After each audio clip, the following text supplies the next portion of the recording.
Pessoal, boa tarde. Iniciamos aqui a nossa segunda videoaula. Lembrando que teremos ainda uma terceira no que diz respeito ao conteúdo da primeira e segunda unidade. Isso é uma espécie de revisão, breve revisão a respeito do que foi trabalhado, né? É importante que vocês revejam essas videoaulas em outros momentos, caso necessário, né? Olha só, o conteúdo que será trabalhado hoje, vocês encontram no módulo de vocês, no capítulo 2, aliás, na segunda unidade, a partir da página 46, quando diz assim para vocês: trabalhando a língua, formação das palavras, conceituando, certo? Olha só, primeiramente, pessoal, eu vou dizer o seguinte, vou relembrar que o nosso assunto trabalhado na aula anterior foi o processo de estruturação das palavras, que serve como base para a compreensão desse assunto de hoje. Ou seja, a gente vai pegar alguns conceitos trabalhados. É importante lembrar aquele conceito de morfema, que é a unidade mínima significativa de uma palavra, para a gente compreender como que ocorre o processo de formação das palavras, certo? Já que, primeiro, a gente vai focar no processo de derivação, processo de formação de palavras por derivação e por composição, certo? Que é o conteúdo que está presente no módulo de vocês, tá? Para ficar bem claro, eu vou iniciar aqui apresentando esse slide a partir da organização de 4 grupos importantes de palavras, certo? Eu acho que isso aqui vai facilitar a compreensão. Vamos dividir aqui em palavras primitivas, um grupo. Segundo grupo, palavras derivadas. Terceiro grupo, palavras simples. E o quarto grupo, palavras compostas, tá? Eu acho que isso vai facilitar a nossa compreensão do conteúdo. Então vamos lá. O que seriam as palavras primitivas, pessoal? São aquelas que não resultam de outras na língua portuguesa. O que isso significa, pessoal? Isso significa que nós temos palavras que servem de base para o surgimento de novas palavras. Essas palavras que servem de base, a gente chama de palavras primitivas. Veja alguns exemplos.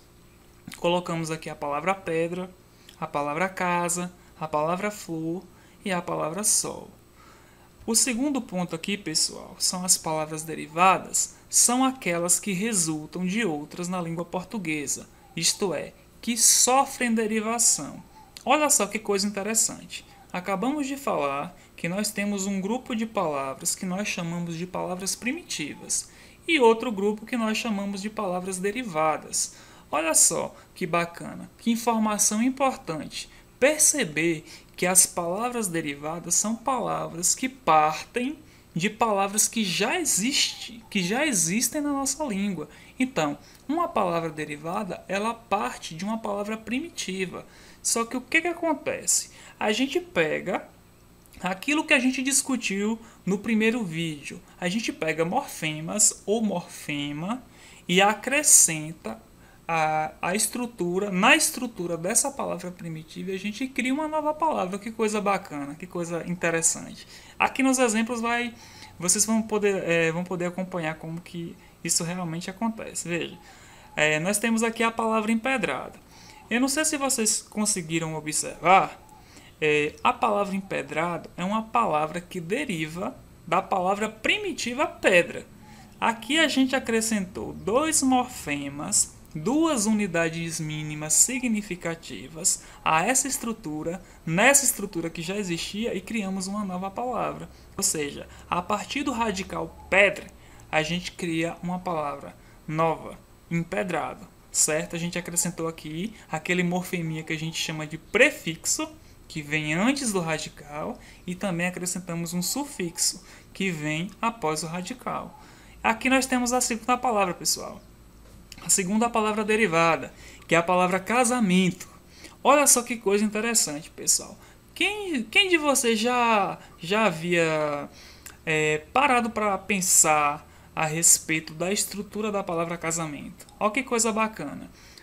Partindo dessa análise, digamos, da estrutura e da formação das palavras, a gente pega esse radicalzinho aqui, né, casa, e a gente percebe que outro morfema foi acrescentado nessa estrutura e possibilitou o surgimento de uma palavra que é muito comum na nossa vida, né? Que é muito presente, né? Que é a palavra casamento. Que coisa bacana. O casamento é uma palavra derivada da palavra casa. Que legal, né? Olha só, nós temos aqui a palavra florista, que parte também dessa palavrinha aqui, dessa primeira palavra, que flor, né? A partir de flor a gente possibilita o surgimento de uma nova palavra. Florista. Talvez seja um desafio para a gente pensar, né? A gente exercitar e pensar em criar novas palavras partindo de radicais já existentes na língua, né? De palavras primitivas a gente pensar em um exercício de formação de novas palavras. Olha que coisa interessante. Quem disse que a gente não pode inventar novas palavras e significar novas palavras? Nós temos essa liberdade, não é? Nós temos aqui a palavra solar, que também é uma palavra derivada, ou seja, parte da palavra sol, que é uma palavra primitiva. Beleza? Vamos acompanhar os próximos grupos de palavras. Voltando. Nós temos também, pessoal, as palavras que nós consideramos simples e as palavras compostas. Nós já observamos as palavras primitivas e as palavras derivadas. Agora vamos observar as palavras simples e as compostas.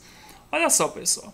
As palavras simples são aquelas que têm apenas um radical, isto é, não sofrem processo de composição, ou seja, são palavras que a gente, ao observar, a gente compreende, ao avaliar a sua estrutura, que a palavra só apresenta um radical, ou seja, uma palavra simples.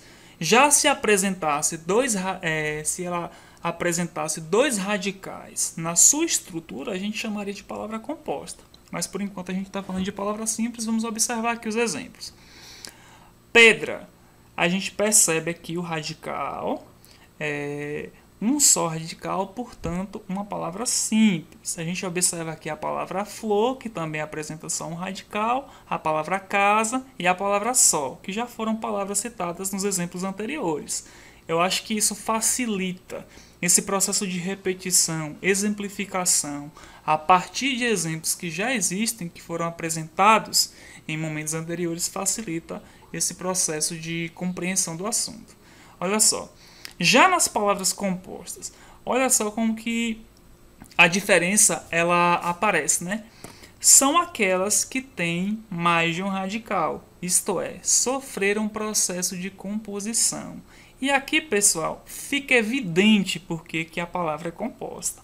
Veja só, quando a gente se depara com a palavra pedra-sabão, a gente percebe que nós temos aqui duas estruturas diferentes, dois radicais unidos para formar uma única palavra, um único vocábulo. E por isso, pessoal, são consideradas palavras compostas. São dois radicais em uma mesma palavra, certo?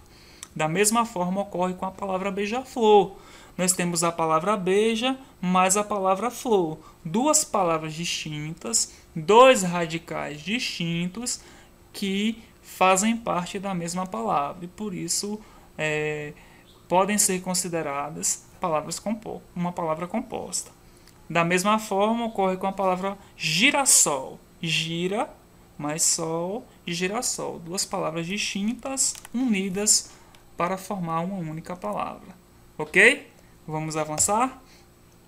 Pessoal, vamos falar a respeito do processo de derivação e sobre o processo de composição das palavras, certo?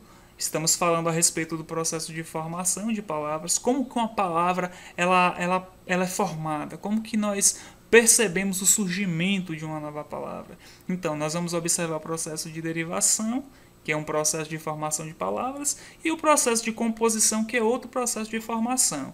Vamos focar nisso porque são os assuntos presentes no módulo de vocês, certo? E por isso a gente vai dar uma evidência, uma importância maior, um foco maior o processo de composição e o processo de derivação, certo?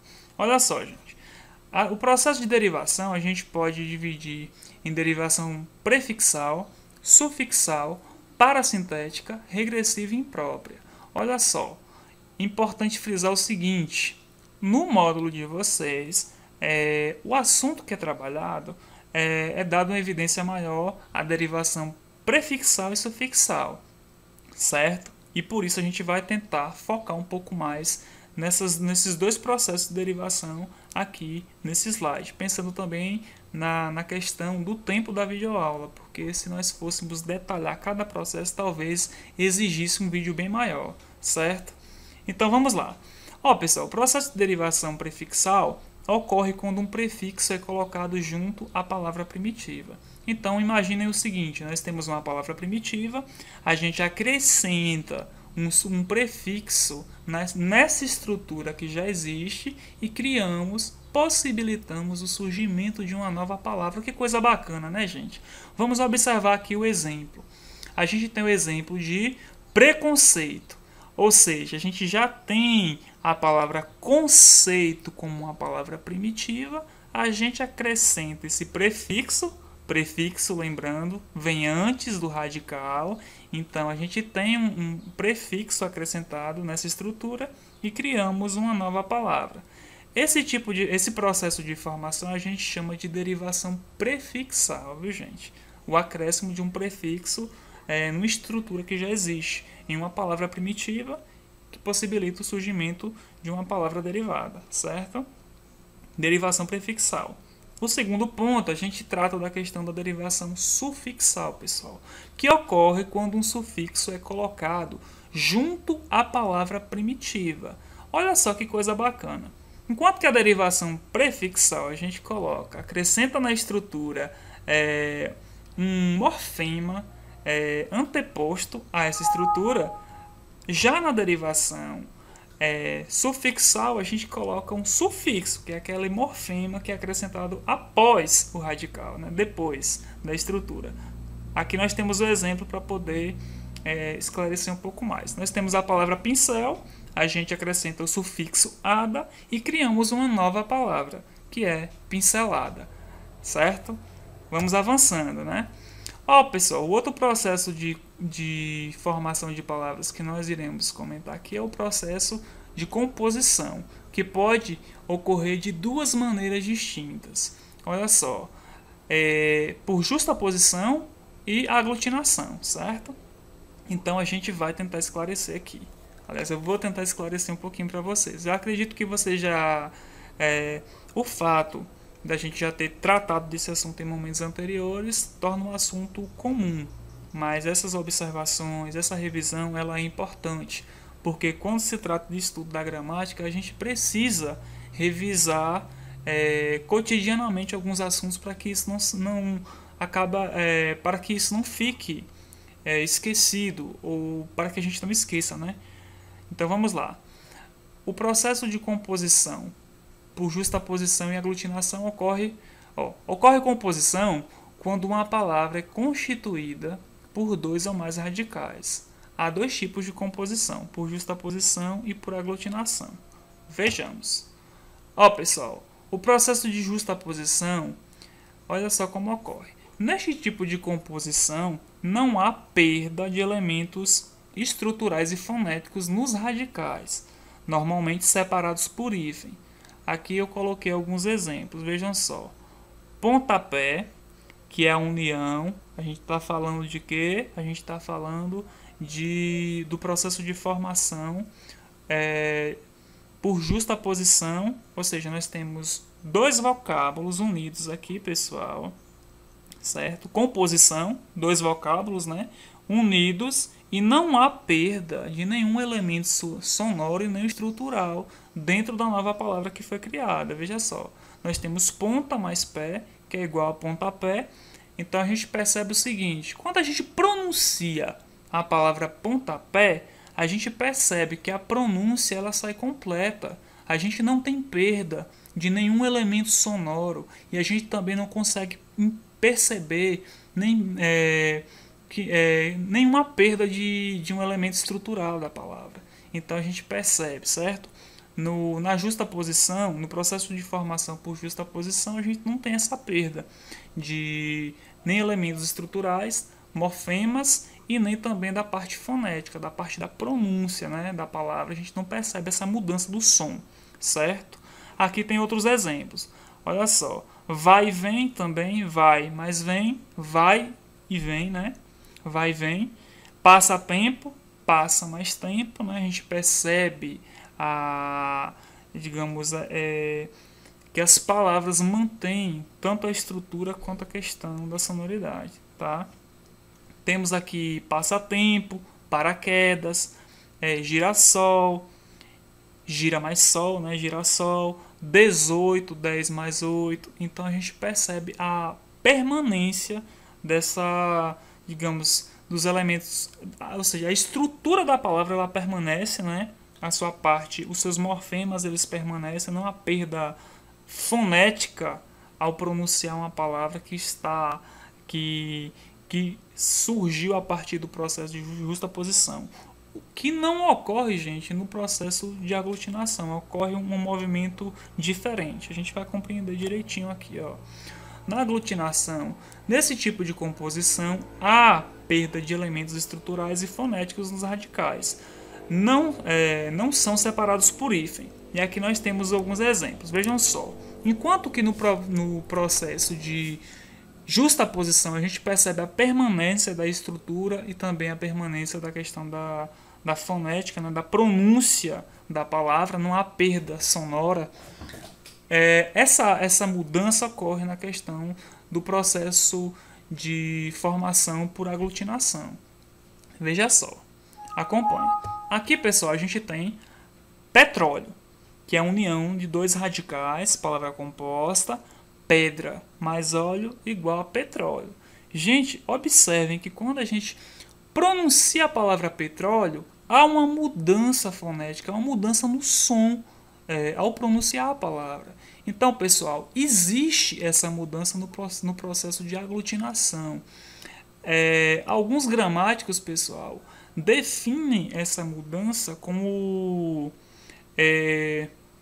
deixa eu me lembrar o nome do termo. Alomorfe. Pronto, lembrei. Então, quando há essa mudança, porque ocorreu no decorrer do tempo, essa palavra sofreu essa mudança na pronúncia justamente por uma questão de pronúncia, para tornar a pronúncia mais elegante da palavra, ela passa por essa transformação em sua estrutura e, consequentemente, também na sua sonoridade, tá? Outros exemplos aqui, pessoal. Nós temos, já foi dito, petróleo, pedra mais óleo, noroeste, que é norte mais oeste, vinagre, que é vinho mais acre, lobisomem, que é lobo mais homem, planalto, plano mais alto, pernilongo, perna mais longo, e assim por diante, assim continua, né? Olha só, pessoal, lembrando que por se tratar de uma videoaula, vocês podem pausar, rever, anotar. É importante pegar o caderno e fazer anotações, porque essas informações aqui com certeza servirão para momentos posteriores na nossa caminhada aí, durante todo o ano letivo, certo? Pessoal, o que eu tinha para dizer nessa videoaula é basicamente isso. Qualquer dúvida, basta vocês sinalizarem. Podem entrar em contato pelo WhatsApp, no meu privado, né, enviar uma mensagem que, quando eu puder, eu irei responder.